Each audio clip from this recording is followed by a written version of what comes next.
Bapak, Ibu, dan Saudara yang saya kasihi dalam Tuhan Yesus, saya percaya bahwa kita sudah memuji Tuhan dan kita akan siapkan diri kita untuk sama-sama merenungkan kebenaran firman Tuhan. Dengan tema yang saya angkat hari ini adalah Yesus memberkati mereka, lalu terangkat ke surga.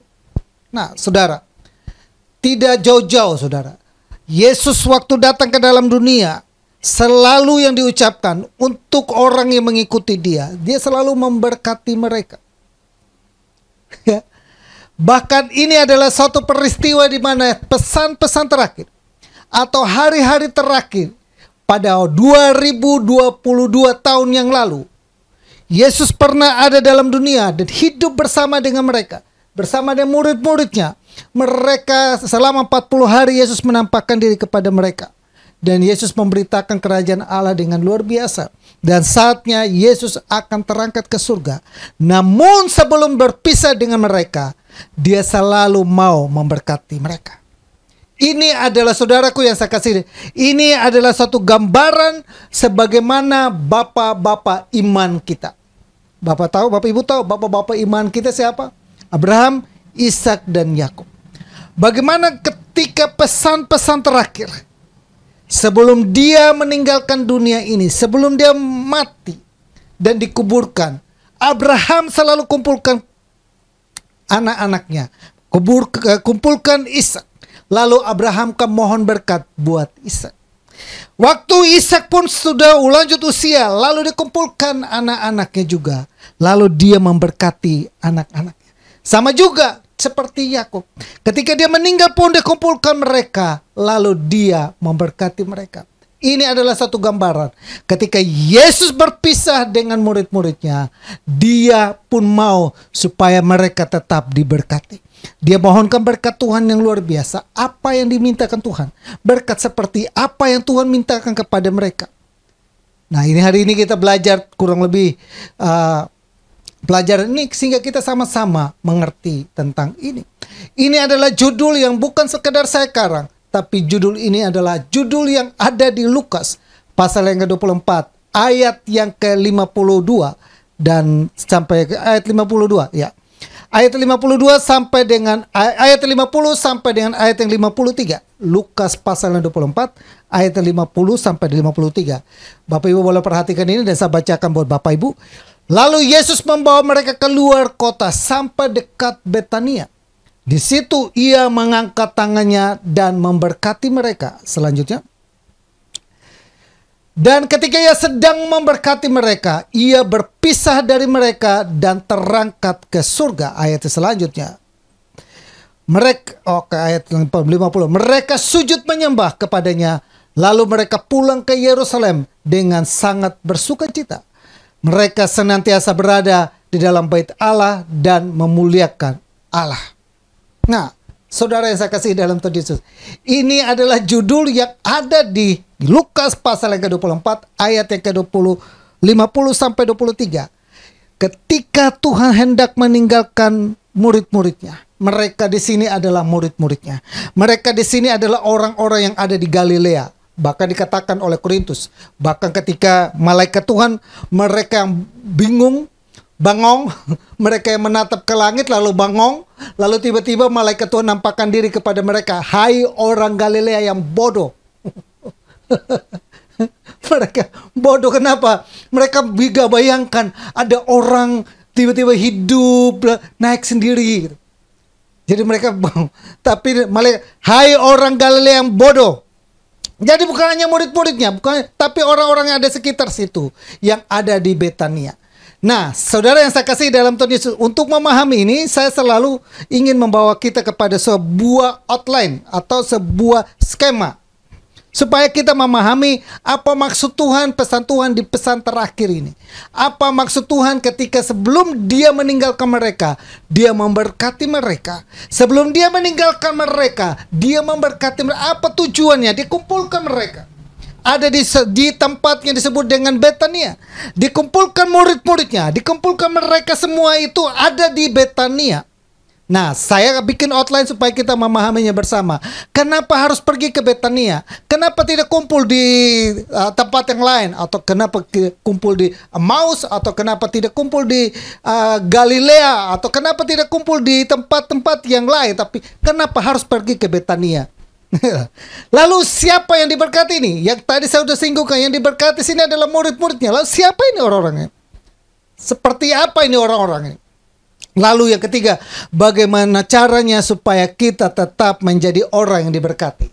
Nah, inilah yang renungan supaya outline-nya supaya kita dapat memahami satu perikop ini. Bagaimana Yesus mengatakan bahwa Yesus memberkati mereka lalu terangkat ke surga. Nah, saudara yang saya kasih, yang pertama adalah kenapa Tuhan itu, Yesus itu membawa mereka pergi ke Betania. Yohanes pasal ke-1 ayat 27 menjelaskan kepada kita apa itu Betania. Yaitu dia yang datang kemudian daripadaku, membuka tali kasutnya pun aku tidak layak. 28. Hal itu terjadi di Betania yang di seberang sungai Yordan, di mana Yohanes membaptis. Ayat 29. Pada keesokan harinya Yohanes melihat Yesus datang kepadanya dan ia berkata, lihatlah anak domba Allah yang menghapus dosa dunia. Yang pertama saya mau katakan, kenapa Tuhan itu membawa murid-muridnya dan orang-orang ini untuk melihat dia. Tuhan mau memberkati mereka di Betania. Tuhan mau membawa mereka sebelum berangkat terakhir. Tempat pertama terakhir yang Tuhan mau bawa mereka kunjungi adalah Tuhan membawa mereka ke Betania. Nah, saya catat di sini saudara, Tuhan sebenarnya mau bilang begini kepada kita semua hari ini. Bapak Ibu yang memperhatikan saya, mendengar saya hari ini. Karena di Betania sebenarnya ada kaitannya dengan baptisan air. Jadi Yesus naik ke surga, Tuhan pun mau memberkati orang-orang yang ikut dengan dia.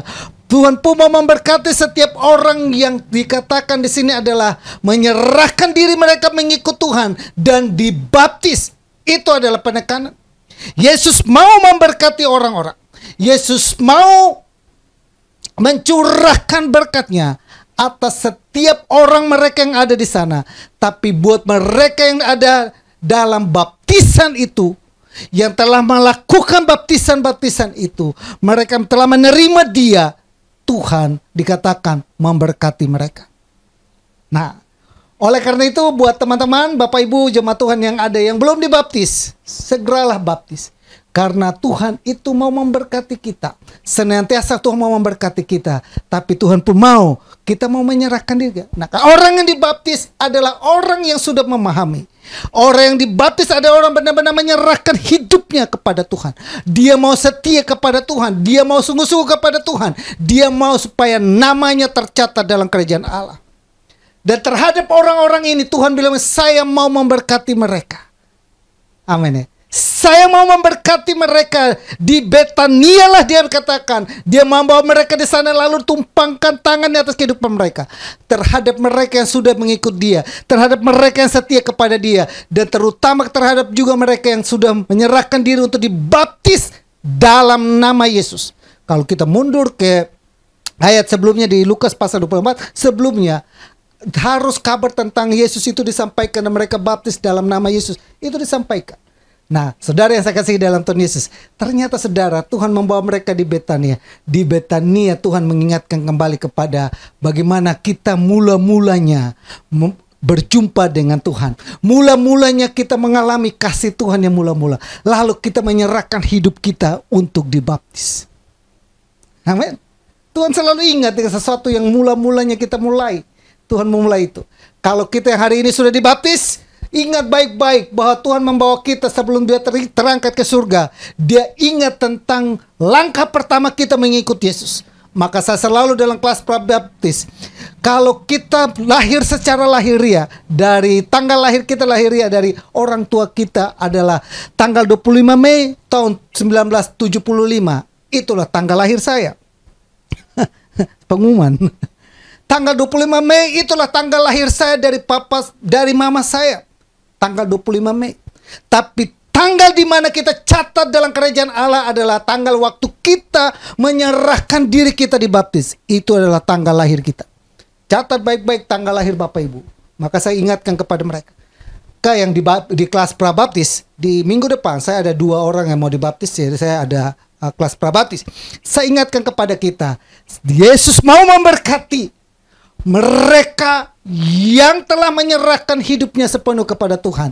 Mereka yang sungguh-sungguh dengan Tuhan, yang menyerahkan diri dibaptis, itulah Tuhan memberkati mereka. Yang kedua, kenapa di Betania? Saya ada sedikit, saya nggak banyak catat. Kalau mau diurut, mau dibongkar lebih jauh, banyak kita jumpai. Karena di Betania itu Yesus berkecimpung banyak di Betania.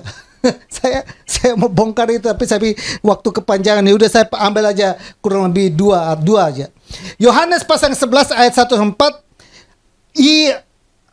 Ada seorang yang sedang sakit, namanya Lazarus. Ia tinggal di Betania, kampung Maria dan adiknya Marta. Maria ialah perempuan yang pernah menyakiti kaki Tuhan dengan minyak mur dan menyekanya dengan rambutnya. Dan Lazarus yang sakit itu adalah saudaranya. Kedua perempuan itu mengirim kabar kepada Yesus, Tuhan, dia yang engkau kasihi sakit. Nah, kalau Bapak Ibu kita baca di Yohanes pasal 11 ayat 1-4, bahkan sampai ayat 1 perikop itu, maka saya catat sampai 1 perikop itu kita temukan bagaimana Tuhan itu mengasihi keluarga ini, Maria, Marta, dan Lazarus. Tuhan itu dekat dengan keluarga ini. Nah, keluarga ini tinggalnya di Betania. Bahkan saya pelajari lebih jauh, Yesus dalam pelayanannya, bagaimanapun pelayan kembali ke Betania, jangan-jangan Yesus itu tinggal bersama mereka. Tempat persinggahan. Nah, Betania ini tempat persinggahan. Yesus singgah di mereka rumah.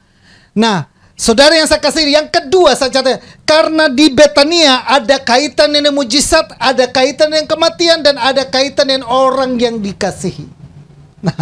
Nah ini ya, orang itu dibilang Yesus memberkati mereka, lalu ia meninggalkannya. Mereka yang diberkati adalah mereka yang sudah dibaptis dalam nama Yesus. Mereka yang kedua yang dibaptis di Betania, bahwa mereka Betania itu ingatkan kepada mereka tentang bagaimana bahwa dia melakukan mujizat yang luar biasa. Orang yang mati dibangkitkan, menunjukkan bahwa kuasanya tetap sama. Bahwa kalau Lazarus, dia pernah lakukan mujizat untuk menolong Lazarus yang mati bisa dibangkitkan. Kita pun sama hari ini. Mujizatnya tetap berlaku bagi kita. Mujizat dan pertolongan tetap menyertai kita. Dia tetap menumpangkan tangannya kepada kita dan berkata, mujizatku selalu menyertai kamu. Bahkan di situ juga ada kematian. Ya, ada kematian secara jasmani, tapi kematian kekal kita tidak alami. Kematian secara jasmani karena kita lahir secara jasmani dan tubuh ini akan mati dan selesai. Tapi tubuh rohani kita tidak akan mati. Tubuh iman kita tidak akan mati. Tubuh itulah yang Tuhan katakan bahwa benar kita nanti suatu saat mati. Tuhan menjaminkan kehidupan yang kekal. Ya, di sana juga dikatakan di orang yang dikasihi. Bukankah Tuhan itu begitu besar mengasihi kita sehingga dia rela mati bagi kita? Dan dia berkatakan, saya mentumpangkan tangan saya kepada orang-orangku yang saya kasihi. Orang-orangku yang saya kasihi, saya memberkati mereka. Orang-orangku yang kasihi, saya mengadakan mujizat buat mereka. Orang-orangku kasihi sekalipun maut, tapi mereka tetap mendapatkan kemenangan. Sekalipun tubuh ini mati, tapi mereka tetap memperoleh kehidupan yang kekal. Itu pesan Tuhan membawa mereka kepada Betania. Karena Tuhan mau memberkati orang-orang ini. Saya berharap kita hari ini boleh diberkati melalui renungan ini. Yang ketiga, yang kedua, outline yang kedua adalah siapa yang diberkati. Atau siapa yang diberkati. Saya kurang ada catat, Bapak boleh lihat di ayat ada 8. Kalau mau diurut dan mau dibongkar per ayat banyak. Tapi waktunya singkat, jadi saya hanya mengambil kutipan-kutipannya. Yang pertama adalah murid-murid Yesus. Mereka yang tadinya penjala ikan. Mereka yang tadinya orang yang profesi sebagai penjala, dipanggil Tuhan untuk mengikut Tuhan. Dan mereka inilah yang diberkati Tuhan. Bahkan Tuhan memilih mereka menjadi rasul. 12 rasul Tuhan. 12 murid Tuhan ini dipilih secara khusus. Mereka inilah yang dikatakan mereka selalu diingat oleh Tuhan. Tuhan menumpangkan tangan atas kehidupan mereka. Dan Tuhan bilang, saya selalu memberkati kalian. Selalu mengurapi kalian. Saya selalu menguduskan kalian. Saya selalu memampukan kalian. Kalian berkemana? Lalu mereka yang takut. Orang-orang yang takut banyak. Ya, kalau kita baca Alkitab, murid orang-orang yang ikut Tuhan ini banyak orang yang takut.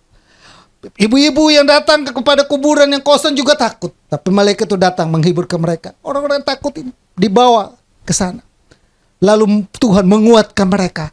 Mereka yang bimbang, seperti Thomas yang bimbang dan ragu, Tuhan bawa juga dia ke sana. Mereka yang pernah mundur, seperti Petrus dan teman-temannya, kembali mancing ikan. Hari ini Bapak Ibu boleh dengar kabar, ada orang yang sebelumnya mengikut Tuhan, masuk kepada dari seberang sana masuk kepada Kristen, tiba-tiba dia mundur lagi. Nah, orang ini juga dibawa. Orang yang pernah mundur, namun mereka berjumpa dengan Tuhan, lalu mereka kembali lagi. Mereka yang pernah hilang harapannya, mereka yang pernah kecewa bahwa mereka bilang, Tuhan kami sudah mati, sudah selesai. Mereka siapa lagi? Mereka yang pernah menyangkal Yesus 3 kali. Petrus. Mereka yang bodoh. Kalau Bapak Ibu baca di Lukas pasal 24, kita temukan ciri-ciri orang mereka ini kita temukan. Maka saya bilang saya tidak terlalu pretelin karena waktu. Kalau tidak saya pretelin supaya kita mengerti, bukan asal bunyi atau asal.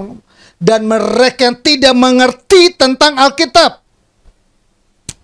Waktu berjalan dengan Yesus dalam perjalanan di Emmaus, Yesus berbincang-bincang dengan mereka. Mereka tidak tahu siapa yang sedang berbicara kepada mereka. Nah, ini orang-orang ini dibawa kepada Tuhan, bawa mereka ke Betania dan Tuhan membuatkan mereka kembali. Tuhan bawa mereka ke Betania dan Tuhan memberkati mereka kembali. Tuhan membawa mereka ke Betania dan Tuhan katakan kepada mereka, tetap kuat, tetap semangat, tetap berpengharapan. Gak usah takut, gak usah cemas, gak usah bimbang, gak usah ragu. Tetap setia kepada Tuhan. Mungkin doa seperti itu yang sedang Tuhan sampaikan. Waktu Tuhan angkat tangan dan memberkati mereka. Hai saudara-saudaraku, murid-muridku yang kukasihi. Hai Petrus, hai Thomas, hai ibu-ibu yang gampang cemas dan khawatir. Hai bapak-bapak yang bimbang dan ragu. Hai bapak-bapak yang marah-marah. Hai ibu-ibu yang cerewet-cerewet. Saya mau berkati kalian semua. Ingat baik-baik pesan saya. Saya tidak pernah membiarkan kalian. Saya selalu menyertai kalian. Saya selalu menguatkan kalian. Kalau kalian jatuh, ingat, saya memberkati kalian. Ingat bahwa berkat ini telah saya curahkan buat kalian. Nanti di hari Minggu saya uraikan tentang berkat spesial seperti apa yang Tuhan mau sediakan buat kita. Nah, buat kita ini. Adakah mereka ini ada dalam kehidupan kita? Adakah mereka yang tadi saya sebutkan itu ada? Yang mata ini yang lihat ini, yang saksikan ini, yang jemaat Tuhan yang lihat saya hari ini. Adakah mata-mata itu? Adakah seperti itu? Adakah kriteria seperti itu? Kalau itu ada, Tuhan mau bilang begini, saya tetap memberkati kamu. Amin. Dia datang dan dia mengucapkan berkat kepada kita. Dia datang dan menguatkan kita. Dia datang dan mengokohkan kita kembali. Sehingga kita menjadi orang yang kuat kembali dalam Tuhan. Lalu yang ketiga adalah cara untuk kita tetap diberkati. Bagaimana caranya nih? Supaya saya tetap menjadi orang yang diberkati. Ya, Lukas pasal 24 ayat 52. Mereka sujud menyembah kepadanya. Lalu mereka pulang ke Yerusalem dengan sangat bersukacita. Yang pertama adalah kita harus sujud menyembah Tuhan. Amin. Sujud menyembah Tuhan itu berbicara tentang merendahkan diri kita di hadapan Tuhan. Orang yang merendahkan diri di hadapan Tuhan selalu mendapatkan kekuatan. Sujud di hadapan Tuhan artinya kita mengakui kehebatan, kebesaran, kedahsyatan Tuhan, keajaiban Tuhan. Itu adalah sujud di hadapan Tuhan. Sujud di hadapan Tuhan adalah sebagai bentuk ketaatan kita kepada Tuhan. Kita taat sepenuh kepada firman Tuhan. Sujud kepada Tuhan artinya bentuk ucapan syukur kita kepada Dia yang telah memberkati kita. Amin. Biarlah saya berharap saudaraku yang saya kasihi, supaya kita memahami ini. Ya, cara pertama supaya kita tetap diberkati adalah sujud menyembah kepada Tuhan. Sujud menyembah, merendahkan dirimu di hadapan Tuhan, mengakui kebesaran Tuhan, mengucap syukur, itu bentuk sujud kita menyembah kepada Tuhan. Dan juga ketaatan kita kepada firman Tuhan, ketaatan kita kepada perintah-perintah Tuhan, itu bentuk sujud menyembah Tuhan. Kita datang menyerahkan hidup kita. Bedanya kita dengan setan beda. Kalau setan, dia tidak pernah sujud menyembah. Kalau kita tetap sujud menyembah. Kalau hari ini setan sujud menyembah, tidak ada yang mengganggu kita. Tapi karena dia tidak sujud menyembah, maka dia tetap menjadi lawannya Tuhan. Hari ini kalau kau tidak sujud menyembah, engkau ada di pihak siapa? Itu saya kasih tahu kepada kita. Supaya kita memahami sujud menyembah, ucapan syukur. Itu adalah bentuk daripada kita sujud menyembah. Terima kasih Tuhan. Terima kasih engkau baik. Terima kasih engkau dahsyat. Terima kasih engkau hebat. Terima kasih engkau luar biasa. Ketika kita mengalami tekanan demi tekanan, kita tetap bersyukur kepada Tuhan. Ingat, pesan terakhir bahwa Tuhan mentumpangkan tangan. Tuhan berkati saya. Ketika kita dalam keadaan bimbang dan ragu, kita naik ucapan sujud. Datang kepada Tuhan, sujud. Menyembah. Amin. Amin Bapak Ibu. Saudaraku yang saya kasih dalam Tuhan Yesus. Yang kedua, bagaimana caranya? Yang kedua adalah Lukas pasal yang ke-24 ayat 52. Mereka sujud menyembah kepadanya, lalu mereka pulang ke Yerusalem dengan sangat bersuka cita. Yang kedua adalah Tuhan mau bagaimana cara supaya kita tetap diberkati adalah kita yang sangat bersuka cita. Amin. Haleluya. Orang yang tetap punya pengharapan. Amin. Orang yang bersuka cita adalah orang yang memiliki pengharapan.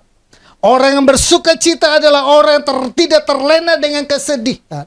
Orang yang bersuka cita, sangat bersuka cita adalah orang yang melupakan semua kekecewaannya, kepahitan atau apapun itu.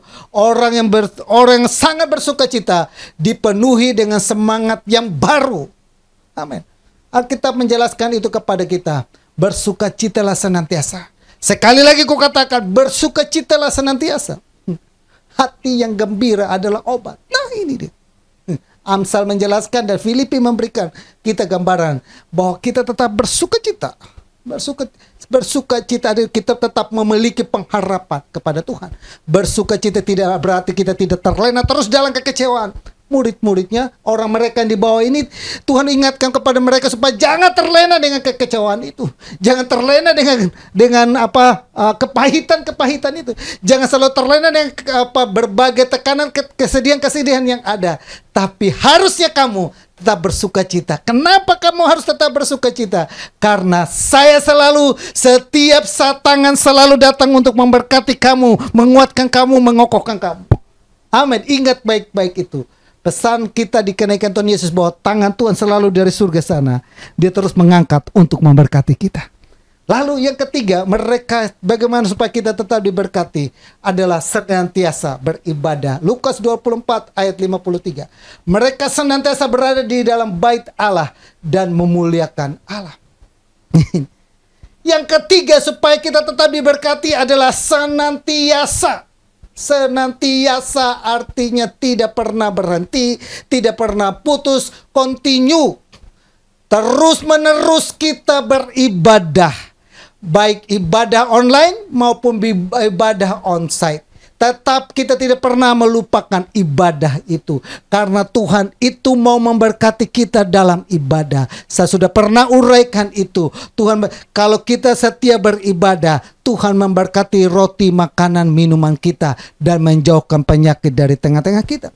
Kalau kita latih diri kita dengan beribadah, maka berguna dalam segala hal, baik waktu sekarang ini maupun untuk waktu yang akan datang. Bahkan Tuhan bilang akan datang masanya aku akan mengadakan perbedaan di kitab Maleakhi antara orang yang beribadah, senantiasa beribadah, dan orang yang tidak senantiasa beribadah. Aku akan mengadakan. Bahkan Ibrani, baiklah mari kita saling menasihati dan saling mendorong untuk terus ada dalam persekutuan-persekutuan kita. Itu tentang ibadah. Hari ini saya mau ingatkan kepada kita, pesan terakhir Tuhan buat kita adalah Tuhan mau memberkati ibadah kita. Untuk itu supaya kita tetap mau supaya kita diberkati. Berkat yang sama yang terus Tuhan mau berkati adalah berkat kepada orang yang setia beribadah. Itu tetap diberkati. Tuhan Yesus memberkati kita semua dan kita akhiri ibadah kita hari ini. Kami bersyukur Bapa dan berterima kasih buat segala kemurahan Tuhan dan kebaikan Tuhan yang luar biasa. Sehingga hari ini kami ibadah secara online dalam memperingati kenaikan-Mu. Renungan firman-Mu biarlah itu menguatkan kami. Lewat kebenaran firman-Mu Bapa, sebelum Engkau terangkat ke surga, Engkau mengangkat tangan-Mu dan memberkati kami. Dan biar hal yang sama mau mengangkat tangan kami, dan kami mau mohonkan berkat Tuhan turun dalam kehidupan kami. Berkati kami yang lemah, berkati kami yang susah, berkati kami yang bimbang dan ragu, berkati kami yang marah, berkati kami yang cemas, khawatir dan lain sebagainya. Tuhan mau pulihkan kami, untuk memberikan kami semangat, untuk memberikan kami sukacita-Mu, untuk memberikan kami pengharapan-Mu, untuk menguatkan kami dan mengokohkan kami. Mau berdoa Bapa, Tuhan jumpai dalam kehidupan kami hari ini. Kalau Tuhan jumpai kami ada yang mengalami sakit, Tuhan jamah kami, mujizat-Mu dinyatakan di hidup kami, sembuh dalam nama Yesus. Lemah dikuatkan. Bahkan kami yang ada saat ini mengalami beban kehidupan, pergumulan dalam rumah tangga, Tuhan peduli dengan rumah tangga, Tuhan peduli dengan kehidupan kami, Tuhan peduli dengan bisnis dan usaha kami, Tuhan peduli dengan segala sesuatu yang kami harapkan dan kami butuhkan. Tuhan mengerti itu semua, dan Tuhan boleh memulihkan itu dan memberkati kami. Biarlah tangan yang sama itu 2022 tahun yang lalu itu tertumpang dalam kehidupan kami. Tumpangkan itu terus dalam kepala kami, tumpangkan itu terus Bapa, pegang kami, sehingga kami melangkah terus maju dalam menjalani kehidupan ini. Tetap memandang kepada Engkau, tetap sujud menyembah kepadamu, tetap ingat akan ibadah kami padamu. Kami tetap berpengharapan dalam Engkau. Dalam nama Yesus, haleluya, amin. Bapak Ibu, kita jumpa lagi di ibadah online juga di hari Minggu. Dan kita akan ada rencana, saya ada kumpul dengan pengurus, baik Johnny, Jeffrey dan juga Hendra dan juga Leni. Kita sudah bicarakan untuk kita ada rencana di bulan Juni. Di bulan Juni kita full onsite. Ada hotel, saya ada lagi lobby ke Hotel Ibis Budget dan Mogot. Nah, pas di bawah flyover dan Pesing itu ya, flyover Pesing itu ada flyover. Nah itu di situ di bawahnya ada hotel namanya Ibis Budget dan Mogot. Satu deretan yang Hotel 88. Kalau Hotel 88 itu ada di depannya CL. Nah ini ada di mana nih? Depannya CL juga, tapi masih arah ke Tangerang. Nah kita nanti rencana untuk bulan depan tanggal 5 kita ada di sana. Saya lagi rembuk untuk segala sarana prasarana. Bapak Ibu doakan, dan kita juga butuh dana untuk sewa. Bapak Ibu yang hari ini menyaksikan ini terbeban untuk ikut partisipasi dalam sewa tempat ibadah itu, Bapak Ibu boleh me-WhatsApp saya. Nomor WhatsApp saya ada di deskripsi, dan juga ada nomor rekening saya di situ. Boleh Bapak Ibu ada masuk ke deskripsi. Dan nggak ada lagi ya. Buat ada 2 atau 3 ya. Bapak Ibu yang mau dibaptis, saya hari Senin depan, Senin, Selasa, Rabu ada kelas prabaptis. Senin, Selasa, Rabu ada kelas prabaptis. Buat Bapak Ibu yang mau dibaptis, sebagaimana firman Tuhan yang tadi saya sudah sampaikan, Bapak Ibu boleh segera dibaptis. Tuhan ingat itu, tanggal lahirmu di dalam kerajaan Allah, waktu kamu diberi dirimu dibaptis, itu ingat baik-baik. Ya, kita akhiri ibadah kita hari ini, dan kita berdoa satu hati untuk berdoa. Bapa kami dalam surga, dalam nama Yesus kami bersyukur buat hari yang telah Tuhan jadikan dalam kehidupan kami. Kami bersyukur hari ini dalam ibadah memperingati hari kenaikan-Mu. Kami bersyukur bahwa pesan-Mu di pesan terakhir adalah Tuhan, Engkau mau supaya hidup kami terus diberkati. Engkau boleh tumpangkan tangan-Mu atas kehidupan kami dan berkati kami. Berkati bisnis kami, berkati usaha kami, berkati kesehatan kami, berkati rumah tangga kami, berkati pekerjaan kami, berkati pelayanan kami, berkati kesehatan kami, berkati keluar masuk kami, berkati dimanapun kami berada. Sekolah, kuliah, pendidikan kami, Tuhan berkati. Biarlah semua yang kami lakukan dalam lini kehidupan kami selalu diberkati Bapa. Kuatkan dan teguhkan kami terus untuk untuk kami tetap berpengharapan. Ajari kami Bapa untuk setia beribadah. Ajari kami Bapa untuk tetap bersuka cita. Ajari kami Bapa untuk selalu taat dan dengar-dengaran kepadamu. Terima kasih Bapa, umat Tuhan, jemaat Tuhan yang meluangkan waktu mereka untuk beribadah hari ini. Apapun pergumulan mereka, apapun persoalan mereka, apapun yang mereka lakukan dan hadapi hari ini, Tuhan adalah jawaban yang pasti dan memberi kemenangan dalam hidup mereka dalam nama Yesus. Yang sakit sudah disembuhkan, lemah dikuatkan. Orang tua yang ada di gereja ini, kami tetap pertaruhkan siang dan malam. Tuhan selalu memberikan kekuatan dan penghiburan buat mereka. Kami semua boleh dilawat dan diberkati. Kami semua boleh dikuduskan dan senantiasa mengalami pembelaan Tuhan yang luar biasa. Terima kasih Tuhan. Saudara-saudaraku yang saya kasihi dalam Tuhan Yesus, arahkanlah imanmu kepada Tuhan. Kembali kita melakukan segala aktivitas kita hari ini dengan membawa berkat damai sejahtera dari Allah Bapa, kasih sayang daripada Yesus Kristus, persekutuan dan penghiburan Roh Kudus tetap tinggal menyertai kita saat ini sampai Maranatha Tuhan Yesus datang kali yang kedua. Kami terima seluruh berkat Tuhan dan kami akhiri ibadah kenaikan Tuhan Yesus hari ini dalam nama Bapa, Putra dan Roh Kudus, dalam nama Tuhan Yesus yang diberkati. Sama-sama kita katakan amin. Amin Bapak Ibu, sampai jumpa lagi di hari Minggu. Salam bagi kita semua.